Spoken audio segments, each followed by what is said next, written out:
ini Bapak Ujang Komarudin, pengamat politik Universitas Al-Azhar Indonesia. Kamu kenal nggak, Val? Oh, itu dosen saya. Bismillahirrahmanirrahim. Assalamualaikum warahmatullahi wabarakatuh. Apa kabar teman-teman di seluruh Indonesia dan tentunya seluruh masyarakat Indonesia, mudah-mudahan baik dan selalu sehat walafiat. Dan jangan lupa menjadi motto saya, jangan lupa bahagia. Itu yang paling penting. Dalam kondisi apapun kita harus tetap sehat dan bahagia. Nah, pada kesempatan kali ini saya mengundang tamu khusus nih, tamu spesial dalam podcast saya ya. Yang kedua, ini podcast saya kedua untuk YouTube saya, yaitu dengan saudara Naufal Fauzan Raihansyah. Nah, namanya aja udah bagus, saya nyebutnya agak terbata-bata, jadi namanya keren. Siapa beliau itu? Beliau adalah Ketua Komahi, Korps Mahasiswa Hubungan Internasional Universitas Al-Azhar Indonesia, periode 2020-2021. Nah, ini anaknya anak muda yang ganteng gitu. Tentu kalau dia ketua tentu berprestasi dong. Nah, mari kita sapa dulu. Assalamualaikum, Naufal. Waalaikumsalam warahmatullahi wabarakatuh. Malam, Pak. Sehat-sehat, Malam, Pak? Alhamdulillah. Apa kabar, Naufal? Alhamdulillah sehat terus, Pak. Nah, saya senang dan bahagia ya kalau selalu dekat-dekat dengan anak-anak muda. Nah, kita mau bincang-bincang nih, Naufal. Ya, Pak. Dengan Naufal nih. Naufal ini mahasiswa saya, ya kan? Tentu kalau dia jadi ketua Komahi gitu ya, ya tentu dia sebagai anak muda atau mahasiswa yang berprestasi, dan saya sebagai dosen tentu bangga. Amin. Nah, kalau kita mau bincang-bincang nih, biar seluruh masyarakat Indonesia gitu tahu tentang Naufal, tahu tentang HI, UAI, tahu juga tentang Universitas Al-Azhar Indonesia juga gitu kan. Ya pokoknya kita bedahlah dengan cara ringan, dengan cara sederhana tentang sosok Naufal dan tentu aktivitasnya di HI dan tentu dalam pergerakannya dengan mahasiswa-mahasiswa Indonesia yang lain. Pertama saya mau tanya nih, kenapa dulu Naufal milih HI gitu kan? Padahal kalau kita bicara soal diplomat, itu kan sulit ya masuk diplomat itu gitu ya. Ya, tapi kenapa memilih HI? Kira-kira seperti apa? Oke, baik Pak. Sebelumnya saya mau mengucapkan terima kasih dulu kepada Bapak Ujang. Ini merupakan dosen favorit saya lah kalau di kampus itu. Terima kasih atas kesempatannya Pak. Untuk pertanyaan kenapa saya memilih HI itu sebenarnya sedikit panjang ya Pak. Singkatnya itu saya di SMA tidak sebagai mahasiswa IPS Pak. Jadi saya di SMA itu tuh murid IPA yang sangat saklek pengen masuk ke teknik. Dulu tuh pengen masuk teknik pangan, pengen masuk tentang perikanan, hal-hal seperti itu. Cuma ya memang nasib berkata lain dan akhirnya harus mengganti pemikiran lagi apa ya sekiranya kalau tidak cocok di IPA di Saintek kita harus masuk kemana lagi. Akhirnya saya juga riset dan mengkaji apa sih yang saya suka di Soshum dan alhamdulillah masuk ke HI. Awalnya sempat ragu Pak karena tidak punya background sama sekali di Soshum, namun alhamdulillah setelah melihat nama-nama mata kuliah saja Pak di semester pertama itu kayak sejarah diplomasi dan tatanan internasional, terus pengantar ilmu politik itu jadi senang sendiri Pak. Wah apa nih ya kita harus tahu gitu lah. Saya sendiri juga memacu diri saya untuk belajar lebih di dalam HI. Jadi jangan ketinggalan lah sama teman-teman yang dulunya punya background di IPS, dan saya juga membuktikan bahwa dari background IPA tuh juga bisa masuk di dalam dunia HI ini Pak, di jurusan HI. Seperti itu Pak. Jadi ada berbeda sebenarnya dari apa yang sudah direncanakan Pak. Cuma alhamdulillah ini menurut saya merupakan jalan yang terbaik buat saya Pak. Nah, sekarang gimana Pak? Kenapa ya Naufal ikut berkecimpung di organisasi kan, terutama di Komahi, lalu hingga terpilih menjadi ketua? Apakah memang hobi gitu kan? Apa sekedar main-main atau memang nyari pacar gitu di organisasi? Apa nih jawabannya? Jadi memang banyak perbedaan Pak dari saya SMA dan juga saya kuliah. Saya SMA tergolong orang yang pasif untuk mengikuti berbagai kegiatan Pak. Saya lebih baik belajar atau lebih baik main gitu, nggak mau ada kegiatan-kegiatan lain gitu Pak. Dan masuknya saya di kampus, saya melihat bahwa sepertinya akan seru nih organisasi. Awalnya mikir gitu Pak, kayaknya seru nih kita buat kegiatan, kita buat event. dan sebenarnya tidak mau berkecimpung lebih lanjut sampai alhamdulillah keterima jadi dipilih menjadi ketua.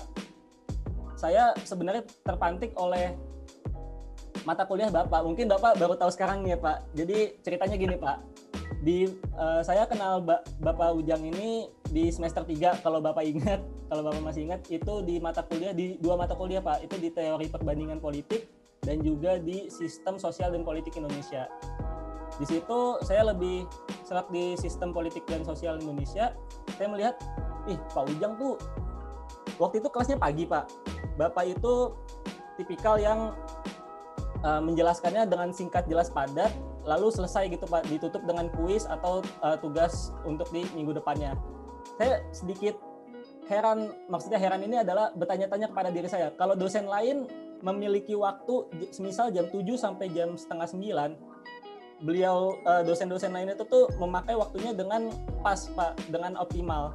Namun kenapa Pak Ujang itu hanya memakai waktu kurang lebih 1 jam, tapi bisa membuat mahasiswa itu tuh tidak bisa bertanya Pak, karena sudah saking kompleks dan lengkapnya Pak. Itu saya sedikit bingung Pak. Aduh, pengen nanya nih, karena ini merupakan mata kuliah yang tentang politik yang dari background saya IPA itu benar-benar beda banget. Terus juga namanya juga baru masuk kuliah ya Pak. Jadi senang-senang lagi tuh, ada euforia kita sebagai mahasiswa gitu, agent of change dan lain-lain. Terus mikir kita harus nanya apa? Cuma itu lengkap banget, dan di situ tuh langsung ada pandangan bahwa wah, suka nih tentang politik, tentang sistem sosial di Indonesia seperti apa. Lalu saya sebagai mahasiswa semester 3 pada saat itu berpikir bahwa kalau seperti itu pemikiran saya suka, lalu apa yang bisa saya perbuat di masa saya pada saat itu di semester 3 sebagai mahasiswa semester 3, apa yang bisa saya perbuat untuk berkecimpung gitu loh Pak. Tentunya saya berpikir bahwa kayaknya harus lebih diperdalam lagi ilmu organisasinya untuk kita bisa mewakilkan suara, mungkin lingkup kecil suara teman-teman, suara lingkup mahasiswa, atau mungkin lebih besarnya lagi suara masyarakat. Dan itu terbukti Pak, kalau Bapak ingat juga di September 2019 itu saya juga sempat nanya Bapak terkait RKUHP dan lain-lain. Saya juga ikut mengkaji dengan teman-teman kampus lain yang akhirnya diimplementasikan sebagai gerakan gitu loh Pak. Dan ya saya senang aja dari hal seperti itu.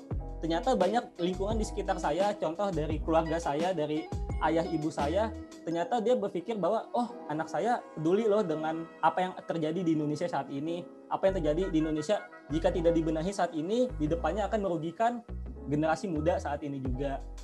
Gitu Pak. Terus juga yang lucunya itu, saya kan jujur ya Pak, di semester-semester awal itu saya memang susah untuk membaca Pak. Saya lebih baik nonton video gitu Pak. Saya nonton video, misal kebetulan juga Bapak Ujang ini sebagai dosen pembimbing akademik. Jadi kadang kalau misalnya pengen isi KRS, saya ngechat dan lain-lain. Tapi Pak Ujang tuh balasnya sebentar, saya lagi di suatu stasiun TV, saya mau ada rekaman. Wah, apa sih? Belum cari tahu, coba kita cari tahu di YouTube. Oh, ternyata banyak. Dan seperti yang dia gambarkan dari first impression saya, di TV pun juga sama. Bapak Ujang itu menjelaskan dengan bahasa yang mudah dipahami, namun juga kompleks. Jadi tidak ada ruang untuk untuk bertanya lebih lanjut, karena sebenarnya sih udah banyak banget yang dibahas gitu loh Pak. Nah, karena saya tidak suka membaca pada saat itu, ayah saya pun juga bilang, ini siapa ya di website ini, Bapak Ujang Komarudin, pengamat politik Universitas Al-Azhar Indonesia. Kamu kenal nggak, Val? Oh, itu dosen aku ya. Oh, dosen. Iya, ngajar apa? Terus jadi cerita gitu. Jadi dalam tanda kutip Pak Ujang itu menjadi perbincangan hangat di keluarga saya gitu Pak.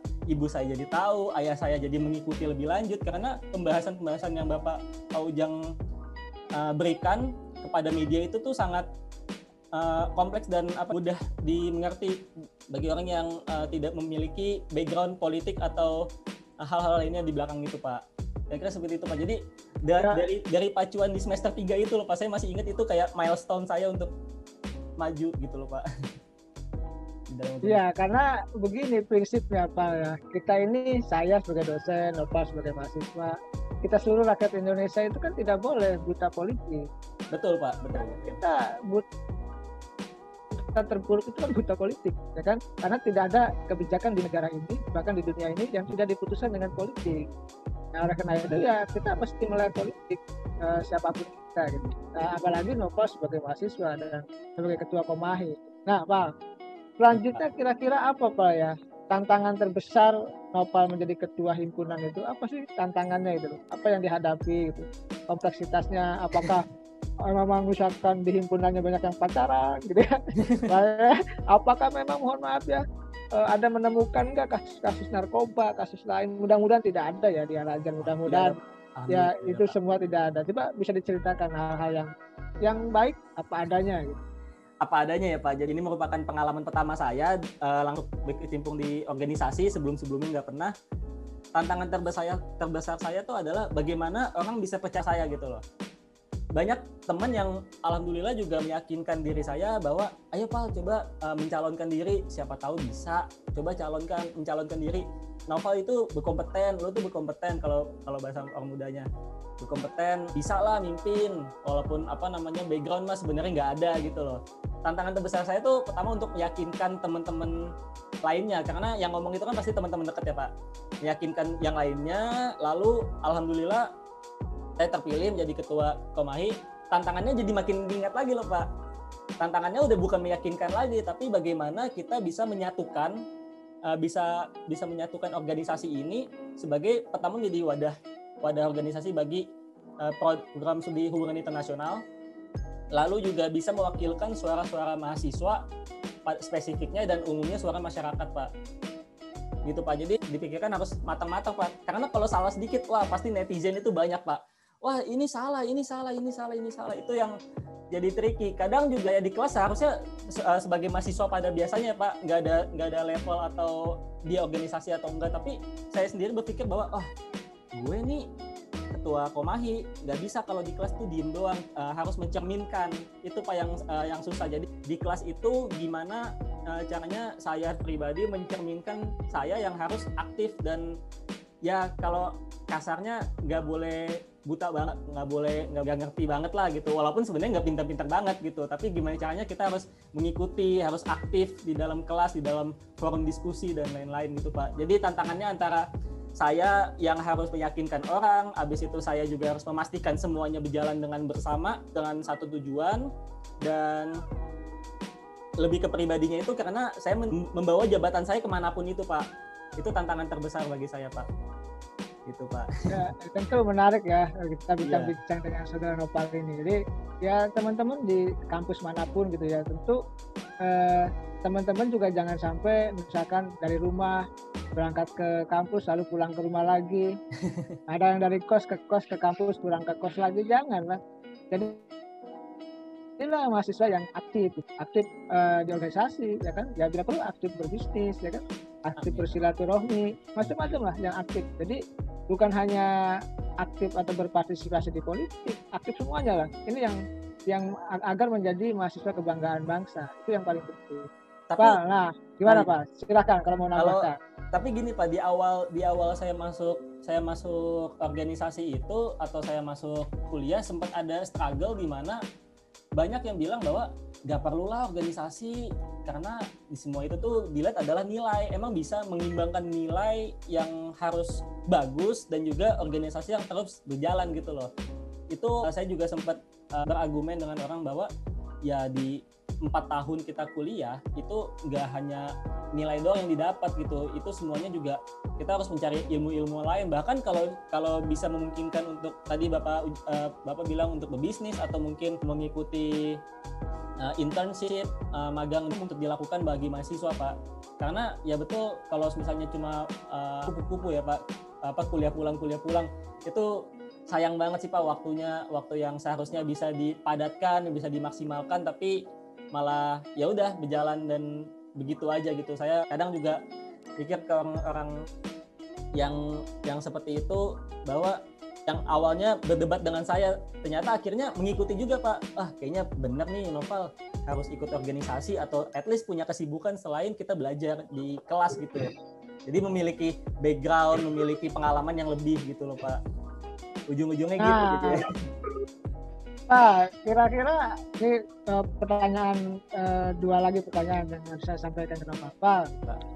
Gimana pandangan atau pendapat Nopal ya terkait kritik mahasiswa terhadap Jokowi? Kan Pak Jokowi digelari oleh BEM UI ya sebagai the king of lip service.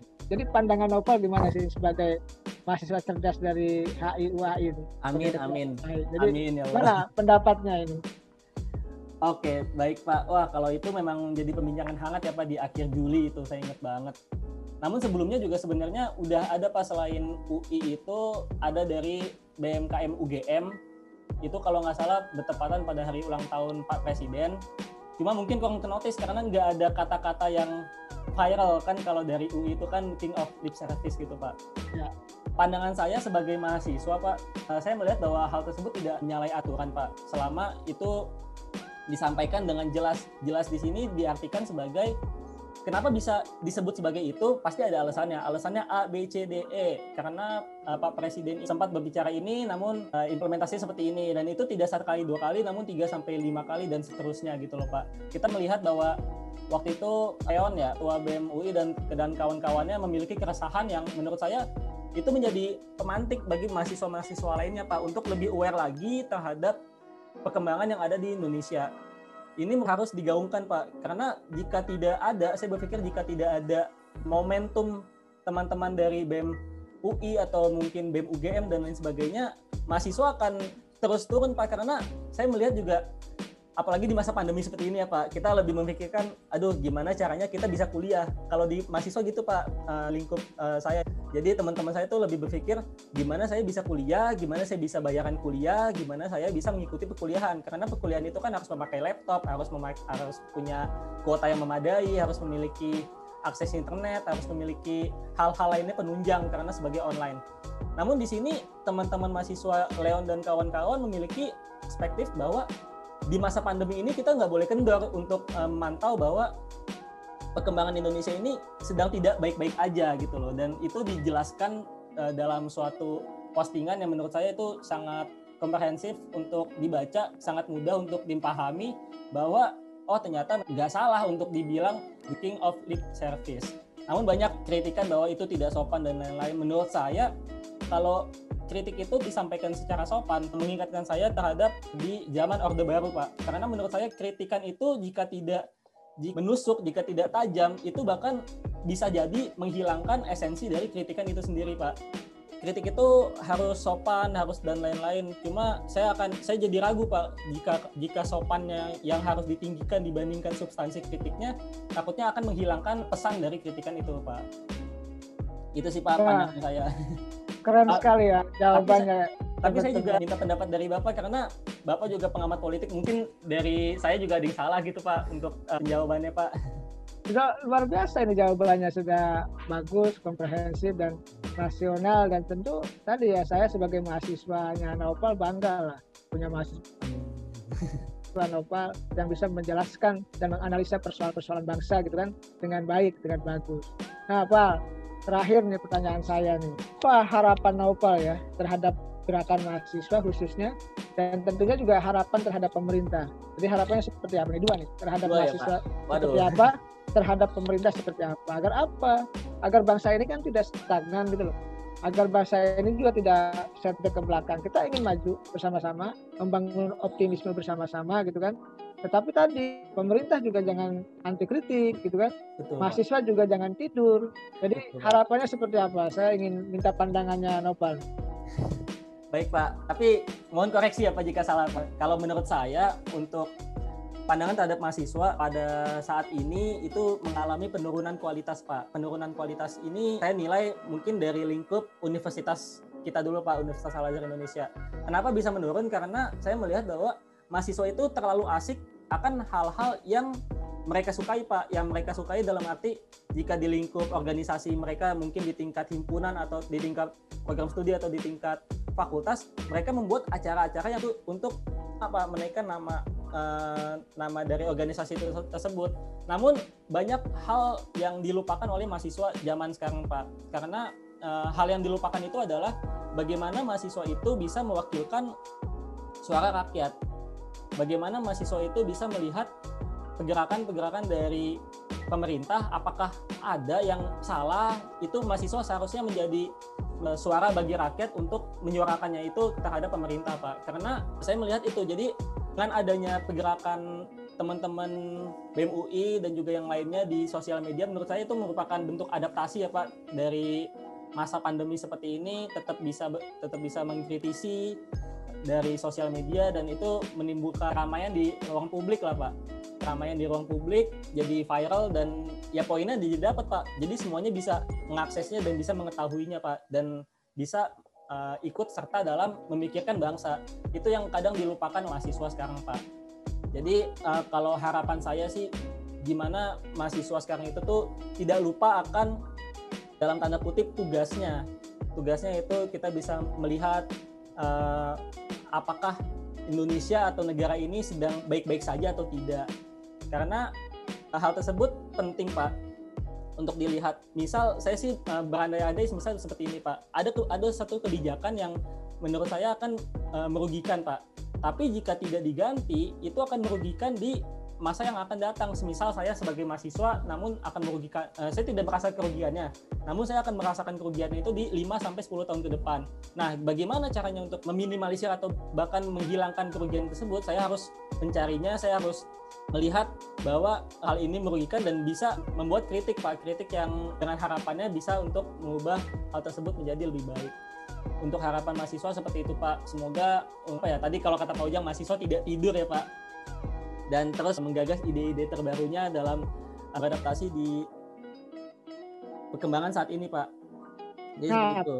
Pak, kalau harapan terhadap pemerintah seperti apa? Harapan terhadap pemerintah sebenarnya cuma satu sih Pak.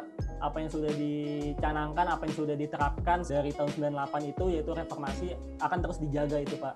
Karena saya melihat bahwa dengan mengkritisi, dengan memberikan respons terhadap kritikan mahasiswa, hanya memberikan masukan bahwa harus sopan santun, itu mengingatkan saya terhadap Orde Baru itu Pak.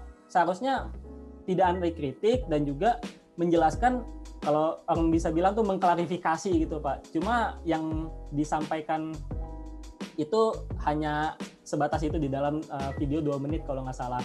Dan juga ya kita sebagai pemangku kebijakan, sebagai pemerintah juga seharusnya tidak tebang pilih dalam memimpin negara ini Pak. Kita juga sebagai mahasiswa HI, kita juga melihat bahwa kita bisa mengcompare loh keadaan Indonesia, kondisi Indonesia di internal Indonesia dan kondisi di negara lain. Seharusnya pemerintah pun juga harus seperti itu. Bagaimana pemerintah bisa mendapatkan suatu kebijakan atau menjalankan kewajibannya secara baik dan optimal Pak. Lalu juga menurut saya check and balance antara pemerintah dan juga masyarakat itu akan seharusnya perlu untuk dijalankan, karena pemerintah pun akan terkesan otoriter dan hanya mendengarkan masyarakat yang mungkin tidak menyeluruh masyarakat Pak, mungkin hanya mewakilkan masyarakat yang mempunyai kepentingan. Kira-kira seperti itu Pak. Semoga pemerintah yang akan datang, atau ya kalau bisa saat ini, bisa terus berprogresif dan yang pastinya tidak anti kritik terhadap mahasiswa Pak. Jadi dari mahasiswanya itu jangan diam saja, dan dari pemerintahnya juga jangan tutup kuping gitu Pak. Kira-kira seperti itu Pak. Mantap nih Noval ya. Terakhir Pak, saya ini yang ringan-ringan saja nih, apa namanya, kalau biasanya kan mahasiswa tuh suka bisik-bisik tuh, wah dosen A seperti ini, dosen B seperti ini. Saya pengen tahu aja di ruang publik ini gitu kan. Kalau di kelas kan udah paham nih. Pandangan Nopal terhadap saya lah, terbuka aja, bebas. Jadi Pak, mau mengkritik sepedas-pedasnya, sepahit-pahitnya, silahkan. Ini untuk kebaikan kita bersama ya. Kita terbuka saja biar kita sama-sama belajar. Saya juga sama-sama belajar. Pandangan Nopal aja terhadap ya saya ya sebagai sosok dosen, pengamat politik, dan sosok YouTuber baru lah di kalangan dosen kira-kira. Silakan Pak. Mohon izin dulu ya Pak, biar sopan. Jadi nggak apa-apa, bebas-bebas aja. Menurut saya kenal dengan Bapak itu kan di semester 3 ya Pak. Saya juga sempat berpikir bahwa Pak Ujang ini sibuk banget. Apakah Pak Ujang ini bagus di dalam kelas? Karena pasti kan kita dengar dari senior kan, Pak Ujang itu tuh sibuk orangnya, susah diketemuin kalau di kampus. Di kampus tuh jarang. Di kampus cuma kelas, habis itu pergi kemana gitu. Bisa gitu ya Pak? Iya. Saya ingat tuh kalau kelas pagi itu Bapak buru-buru karena langsung mau pergi ke Depok atau pergi ke tempat-tempat lain gitu Pak. Ada siaran lah atau ada harus mengikuti suatu acara gitu. Nah, cuma di sini adalah yang tadinya saya pengen melihat apakah dari kesibukan dan kepadatan waktu dari Pak Ujang ini apakah bisa membuat suatu kelas di dalam mata kuliahnya itu tuh bisa jelas gitu Pak, bisa maksimal. Namun terbukti menurut saya yang tadinya saya kutip bertanya-tanya apakah sesuai dengan apa yang saya ekspektasikan ataukah akan salah.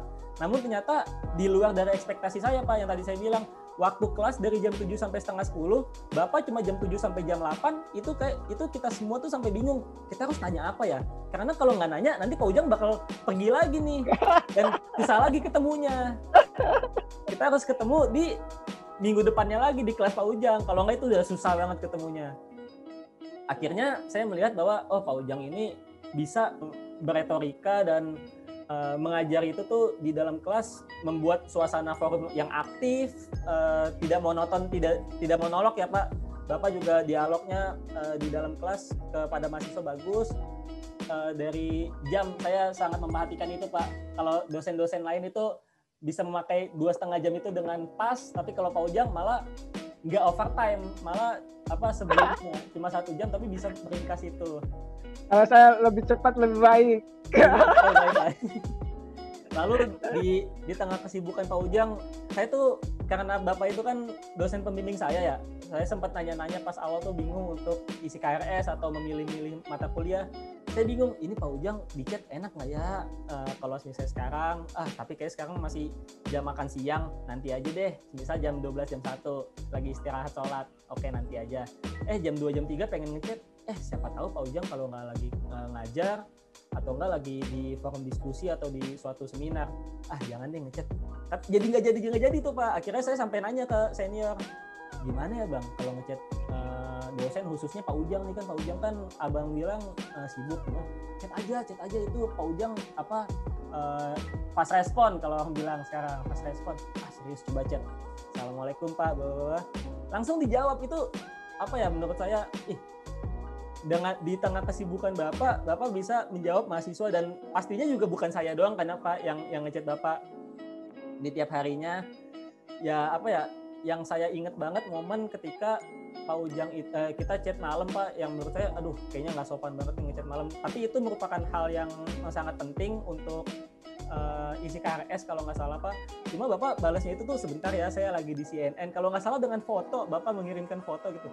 Saya mikir bahwa kalau saya jadi Pak Ujang diundang di suatu stasiun TV dimanapun itu, lagi live, lagi sudah di depan tuh banyak kamera, kayaknya HP tuh nggak dipegang deh, kayaknya udah di kantong aja, dimatiin kalau bisa, jadi biar kita fokus mengikuti acara gitu. Tapi kok bisa-bisanya ngambil HP dan balasnya itu bukan balas misalnya kalau keluarga gitu, tapi mahasiswa, dan mungkin bukan saya doang Pak yang merasakan hal seperti itu Pak. Itu yang membuat saya, ternyata Pak Ujang ini di tengah kesibukan tuh bisa menyempatkan waktunya, di tengah kesibukan bisa mengajar secara maksimal. Itu yang menurut saya salut sih Pak. Kalau kritikan nggak ada Pak, jujur Pak, jujur. Nggak mungkin, saya ini manusia biasa, tentu banyak salah dan banyak bolongnya ya tentu. Saya meminta maaf ke teman-teman mahasiswa, baik yang alumni kan. Nah Pak, ini bincang-bincang yang menarik ya teman-teman semua. Sudah tadi dari awal sudah sangat jelas tentang Noval menjelaskan bagaimana mahasiswa gitu, bagaimana pengalamannya, bagaimana mengenal sosok saya lewat Noval gitu. Saya jujur aja Pak, selama saya ngajar di Al-Azhar ya 14 tahun, tugas saya hanya melayani mahasiswa. Jadi saya dimanapun kan sering nongkrong sama Noval, sama mahasiswa Al-Azhar. Itu juga Pak, yang saya ingat, saya malam-malam, saya biasa itu tuh nongkrong di belakang kampus karena rute ke rumah saya itu tuh macet Pak. Soalnya naik Transjakarta itu udah penuh, macet, mending nanti aja saya pulangnya malaman, bisa ngobrol-ngobrol. Tiba-tiba Pak Uja datang, ayo siapa yang mau nasi goreng? Pesan, 1, 2, 3, 10, pesan. Itu yang menurut saya, padahal Pak Ujang kayaknya nggak kenal saya gitu loh. Tapi tiba-tiba, halo Pak, Noval apa kabar? Kok kenal gitu, jadi bingung. kok bisa dikenal? Jadi netting Pak, apakah saya punya salah jadi dikenal? Kan biasanya kan orang kalau dikenal itu kan lebih cepet kalau punya salah ya Pak dibandingin kebaikannya. Punya salah gitu loh. Sempat mikir gitu sih Pak, kok bisa langsung kenal padahal itu masih semester 2 apa semester 3 ya pas waktu itu. Saya ingat banget tuh momentumnya. Nah, ini Gitu, perbincangan Pak. menarik ya. Wah, pokoknya udah banyak banget nih dapat di video ini nih. Semua hal yang teman-teman milenial, teman-teman mahasiswa. Nanti tolong ditonton gitu ya perbincangan saya dengan Saudara Noval ini sebagai Ketua Komahi, Korps Mahasiswa Hubungan Internasional Universitas Al-Azhar Indonesia periode 2020-2021. Nah, Baik, Pak. teman-teman jangan lupa tonton, like, dan subscribe tentunya. Nah, saya selaku pembawa acara, selaku host, mengucapkan terima kasih kepada Nopal ini sudah mau diajak bincang-bincang yang ringan. Pasti mau, Pak. Pasti mudah-mudahan bisa bermanfaat bagi seluruh anak muda Indonesia dan dunia. Terima kasih Nopal sekali lagi. Terima kasih teman-teman di seluruh Indonesia. Mudah-mudahan bermanfaat. Assalamualaikum warahmatullahi wabarakatuh.